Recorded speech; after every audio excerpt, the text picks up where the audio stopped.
The eccentric ways of national politics continues as the three-party top brass Prime Minister Dahal, CPN-UML Chair Oli and Nepali Congress Chief Deuba have come together one more time to settle the dispute pertaining to the obstacles seen at the Parliament. The last time when the Parliament proceedings were disrupted over allegations made against the UML chair in the Golden Jalhari case, the three top-notch leaders had come together in a similar vein to settle the embargo. The politics of consensus is always welcome in democracy. However, clandestine meeting to settle every dispute might not augur well for the future of democracy. Good evening, I'm Abhiday Shrestha and these are the headlines of the hour. Secretary at the Ministry of Communication Krishna Bahadur Raut arrested in the Lalita Niwas land scam. Former chief of Samachar company and land survey official also nabbed. An agreement reached between top brass leaders to clear the obstacles at the Parliament. The Speaker urges not to make it an issue of political bargaining. The loan shark victims stage a protest in the capital yet again, raise voice against the government's apathy and lack of support.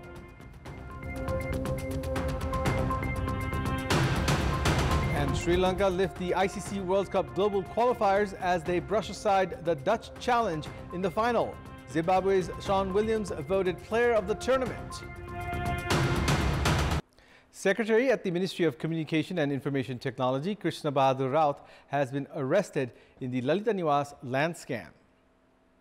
The Central Investigation Bureau of Nepal Police nabbed Secretary Raut, former chief of Samachar company Lokhari Ghimire, and land survey official Dhruva Prasad Aryal in the latest arrests made in connection with the Lalita Niwas land scam in Balwatar.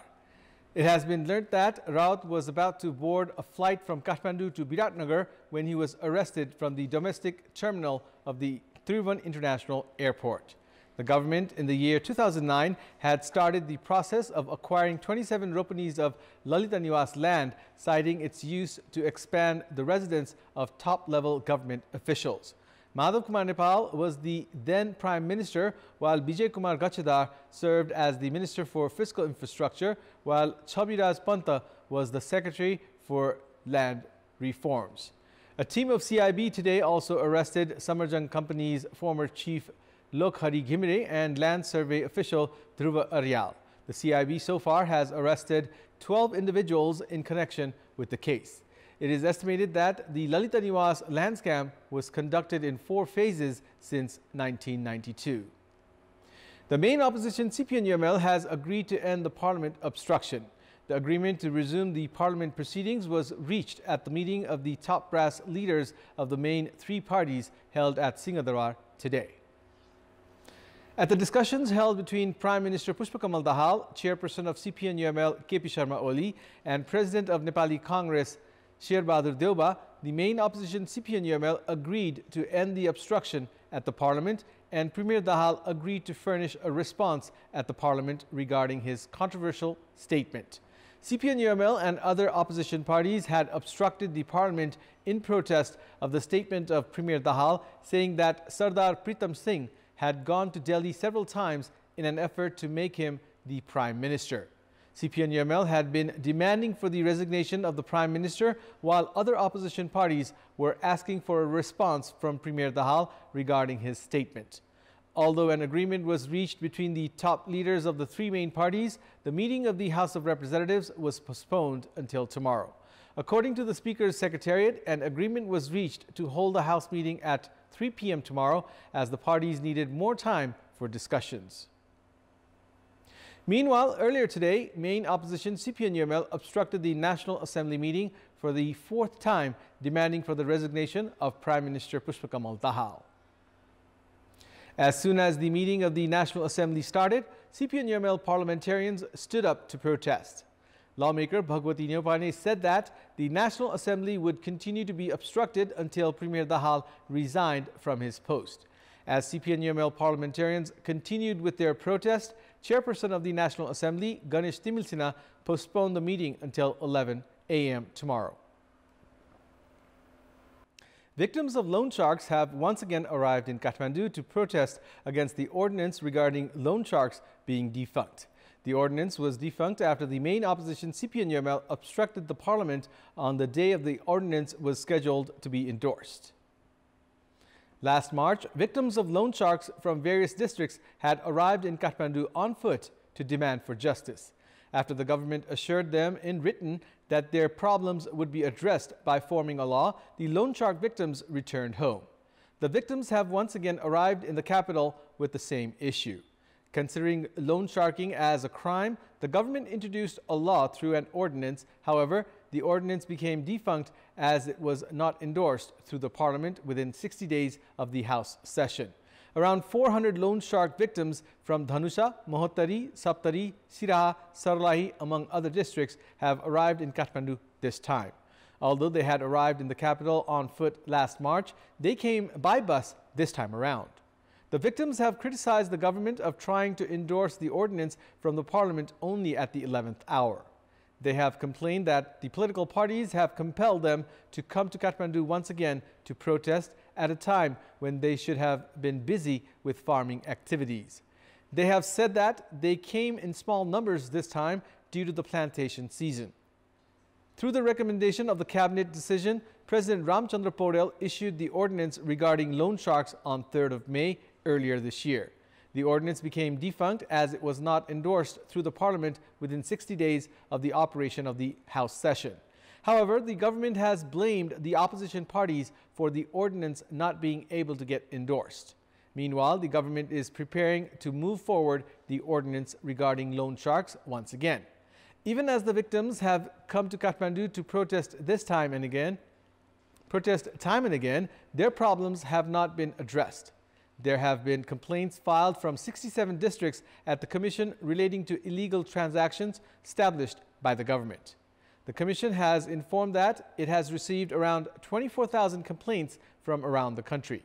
The Commission has received around 20,000 complaints alone from the 8 districts of Madhya Province and West Nawalparasi district.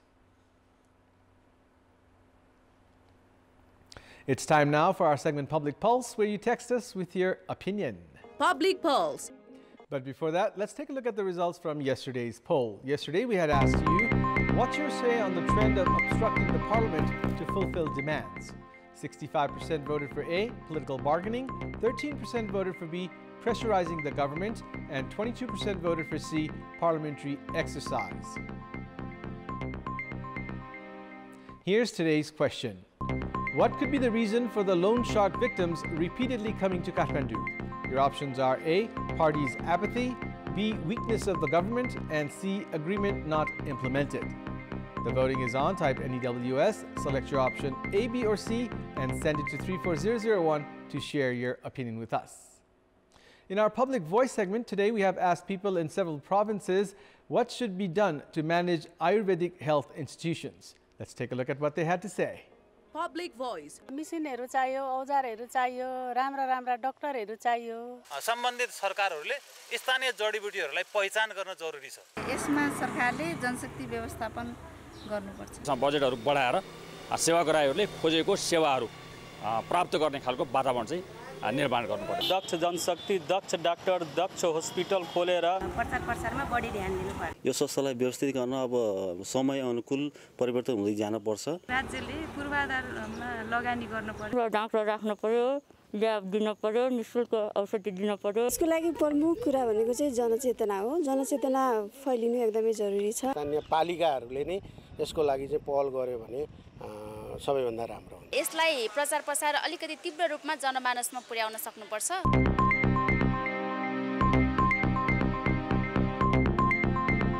It's time now for the international update.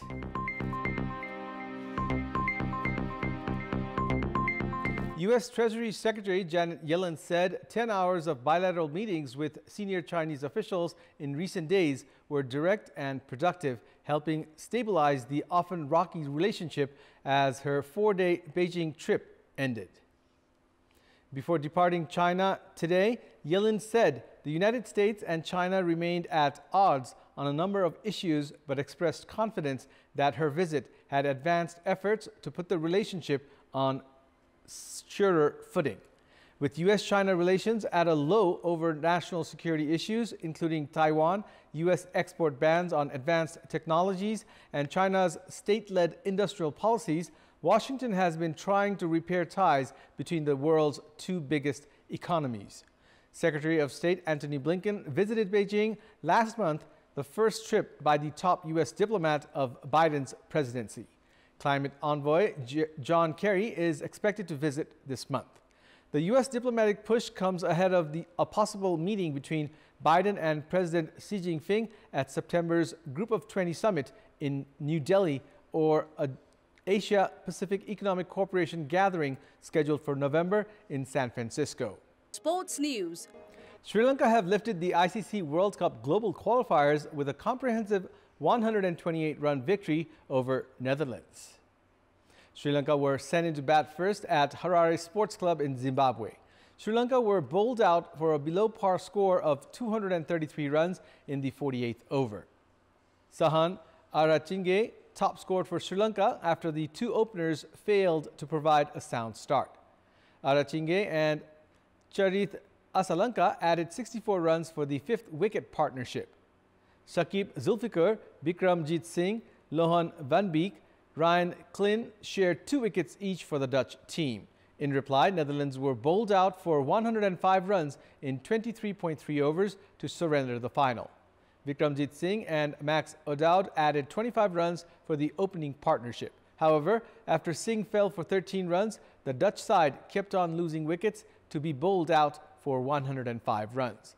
The two finalists, Sri Lanka and Netherlands, have qualified for this year's World Cup, while Nepal finished 8th in the tournament. Zimbabwe's Sean Williams was adjudged the player of the series. Help Nepal defeated Sailung Bagdhunga in straight sets in the 7th Prime Minister Cup NVA Women's and Men's National Volleyball Club Championship in the men's category. In the first match played at the covered hall at the premises of the National Sports Council in Tripureshwar today, Help Nepal defeated Sailung Bagdhunga 25-12, 25-15, 25-19 to register a win in their first match of the tournament. The third set was competitive at one stage, as Help Nepal and Sailung Bagdhunga were tied at 11 all. But Help Nepal went on to win the set 25-19 to secure victory in straight sets.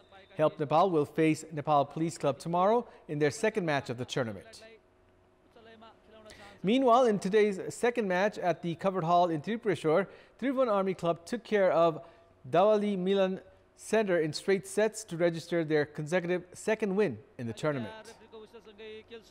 Tribhuvan Army defeated Dawali Milan in men's category 25-19, 25-11, 25-20. The third set was competitive as the two teams were tied at 19 all. But Tribhuvan Army dominated the remainder of the set to win it 25-20 and secured victory over Dawali Milan in straight sets. With the win, Tribhuvan Army have solidified their chances of reaching the semi-finals. APF have defeated Gandaki Province in the men's draw in another match of the tournament. This is Gandaki's second loss of the tournament.